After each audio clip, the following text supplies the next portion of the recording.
نماز عید میں غلطی ہو جانے کا حکم۔ اگر امام صاحب کی کسی غلطی کی وجہ سے نماز فاسد ہو گئی تو عید کے وقت میں اگر گنجائش ہے تو نماز کو باجماعت دوبارہ پڑھ لینا چاہیے، اور اگر وقت ختم ہو چکا ہے تو عید کی نماز کی قضا نہیں ہوتی، توبہ و استغفار کر لے، اللہ معاف کرنے والے ہیں۔ اگر امام صاحب سے نماز عید کے دوران کوئی ایسی غلطی ہو گئی جس کی وجہ سے سجدہ سہو، یعنی کہ غلطی کے بعد سجدہ سہو جو کیا جاتا ہے تو وہ لازم آتا ہے، تو یہ غلطی معاف ہے، یعنی کہ سجدہ سہو نہیں بھی کریں گے تو بھی کام ہو جائے گا، سجدہ سہو نہ کریں، نماز میں کسی قسم کی کراہت نہیں ہے۔ نیکسٹ یہ مسئلہ ہے کہ اگر مقتدی سے کوئی ایسی غلطی سرزد ہو جائے کہ جس کی وجہ سے اس کی نماز فاسد ہو گئی، مقتدی سے ایسی غلطی سرزد ہو جائے جس کی وجہ سے اس کی نماز فاسد ہو گئی،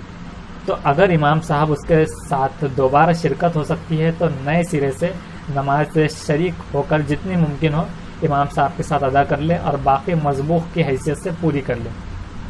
یعنی کہ ایک سبق کے حیثیت سے پوری کر لے، اور اگر جماعت کی نماز میں شمولیت ممکن نہیں ہے تو اکیلے دوبارہ نہ پڑھے، کیونکہ عید کی نماز اکیلے نہیں پڑھ سکتے اور عید کی نماز کی قضا یا کفارہ یا اعادہ نہیں ہے۔ نیکسٹ یہ مسئلہ ہے کہ اگر امام صاحب پہلی رکعت میں ثنا جو ہے اس کے بعد تکبیر کہنا بھول گئے اور قرات شروع کر دی تو یاد آنے پر قرات کے بعد رکوع سے پہلے تکبیر کہہ لے،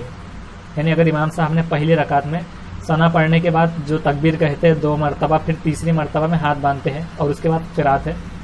تو اگر امام صاحب نے پہلی بار ہی تکبیر تحریمہ کہی اور ثنا پڑھنے کے بعد تکبیر کہنا بھول گئے اور قرات شروع کر دی،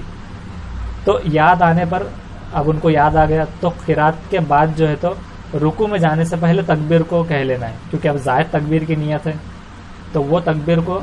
بعد میں کہہ لینا ہے، اور رکوع میں یاد آ گیا تو رکوع کے اندر ہی تسبیحات کی بجائے تکبیر کہہ لے، یعنی جو سبحان اللہ سبحان ربی العظیم جو پڑھتے ہیں تو سبحان ربی العظیم کی بجائے تکبیر کہہ لے کہ اللہ اکبر اللہ اکبر اللہ اکبر، تو تکبیر اس طرح سے کہتے ہیں۔ یہ علم.com پی کے اس طرح سے اس کے حساب سے ہم آپ کو یہ پہنچا رہے ہیں۔ اگلا مسئلہ یہ ہے کہ اگر دوسری رکعت کی تکبیر بھول گئے تو اس کا بھی حکم یہی ہے، حکم یاد آنے کے بعد رکوع کے اندر ہی تکبیر کہہ لے، دوسری رکعت کی بھی اگر تکبیر بھول گئے ہو تو یعنی کہ اب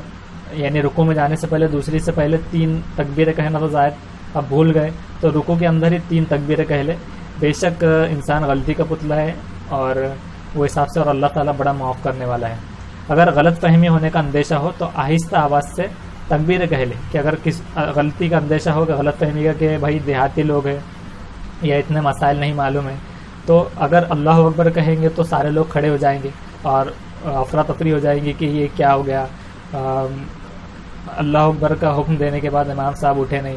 تو اس طرح سے اگر اندیشہ ہو غلط فہمی کا تو آہستہ آواز سے ہی تکبیر کہہ لے۔